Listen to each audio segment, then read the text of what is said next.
This is part 3 of my shortcut Aikido series. Now you see here the arm and the leg both mirror each other. If I can manipulate the elbow, I can manipulate the knee in the same way. So the wrist will mirror the ankle and the elbow will mirror the knee. So once I've got the hang of the arms, I can do the same with the legs.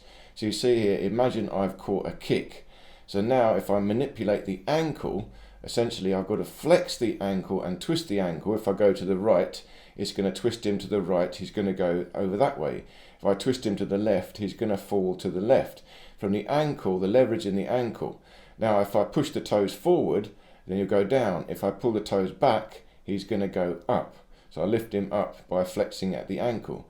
The idea is to control each joint in sequence. I've got to find the leverage in the ankle, and then it will move down the knee to the rest of him. So you can see here a simple structure. I'm just holding his knee under my elbow, and I can lever the ankle and lever the knee just by twisting my spine, and he's going to go in all different directions. The idea is for me to hold a powerful, simple structure, an efficient structure, and use that to manipulate my opponent.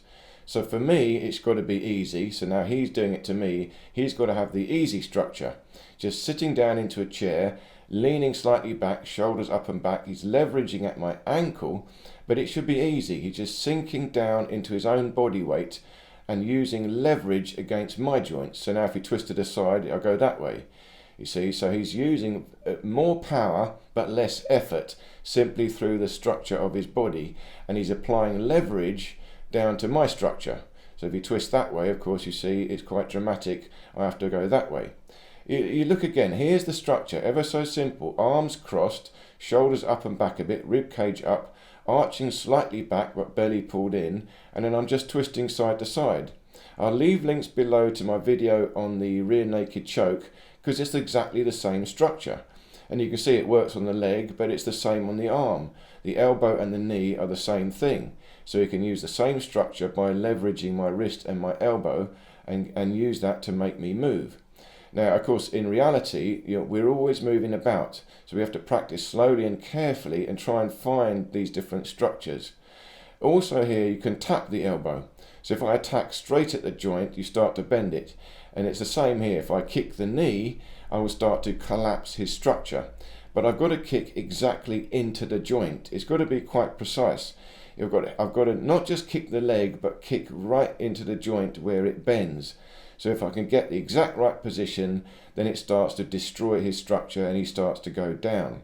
Either way, if I bend inwards, he'll go one way. If I bend outwards or kick outwards, he'll go the other way. But not only that, of course, you've got stamping straight down on the knee. If I push straight on the knee, his leg will lock out and he'll have to fall over. And of course, if I stamp hard, we'll do some damage. Or pull. You see, if I hook my foot behind and pull in, I start to bend his knee, and if I push at the same time, he starts to fall back. Close up, I'm hooking with the heel. So in close range fighting, mid-range fighting, attacking the joints to collapse or destroy the opponent's structure. And it's also disconcerting. If you're pulling forward with the knee, you don't expect to go forward. But as your lower body goes forward, you push backwards on the upper body, and of course they fall down. Now even simpler, I step on the ankle, step on the foot. If I step on his foot and push him, he's going to fall over. But the same thing, if I step on his foot and pull him, he will also fall over. I'm preventing him from taking a step. And essentially I'm controlling his whole kinetic chain from the ankle all the way through his body to the upper body where I'm pushing and pulling him. I'm collapsing his structure. Now we've got a sweep. So a sweep here, close range, I'm just dragging his foot either to the side or backwards. So you've got to tap quite hard to knock it, or pull in hard. So he's pulling there. If you slide the foot in, then the opponent slides forward, and that's quite disconcerting. They don't expect to go forward, but if you push them backwards at the same time as they go forwards, then they're going to fall over. So again, it's all about controlling the structure from the extremities, controlling the arms, the legs, from the wrists, the elbows, or the ankle and the knee. But now also we have got the middle part of the body. You see, we can go straight to the middle, which is the hips, and the hip is equivalent to the shoulder. But when I go for the hip here, again, I've got to go into the joint, push into the joint to create leverage so he starts collapsing. Now we're moving towards wrestling. I'm actually going into the joint. I can use the knee into the hip, or the kick into the hip, pushing into the joint itself, so it starts a collapse of the structure. So there I'm pushing with the hip, but pulling with the hand, so he starts to go over. Now, even getting close range, I'm using my hips to collapse his hips. So the control of my body structure, they are bouncing, projecting the hip. I'm actually poking the hip bone out, really doing some, you can do some damage, bump hip to hip. But you can see how it moves into a judo throw. First I collapse the hips and then I twist to take him down. So I use my hip to bump his hip such that his structure starts to collapse. And then I can throw him. So I'm moving fluidly through that, controlling his kinetic chain, either the arms, the legs, or the spine and the neck. But here, even I can go straight into the spine. So now I'm using my arms and squeezing in. I'm pulling the lower back, but pushing with my shoulder to create a hyperextension in the lumbar. So I'm now actually flexing the spine itself. So that already now I'm collapsing the structure right from the middle, and then I can twist and take him into a judo throw, go down to wrestling. But the idea is to attack the structure, feel the body structure, break it, or manipulate it. And you have to do that by creating leverage at the joints. You have to feel it. Leverage, there's a biting point where the joint can't move anymore, and then when you go further, the whole body has to follow. If you lose that biting point, then it doesn't work. The person can move. You have to hold the biting point and control through the structure. So here he's just being a bit compliant, and I'm moving him around a bit so you can see in free flow fighting how you can find these different manipulations. I'm also striking here. There's the hip, there's the upper body. So again, it's a free form movement. That's why this is a shortcut. It's spontaneous and you're just feeling it. And the idea is to go with the flow.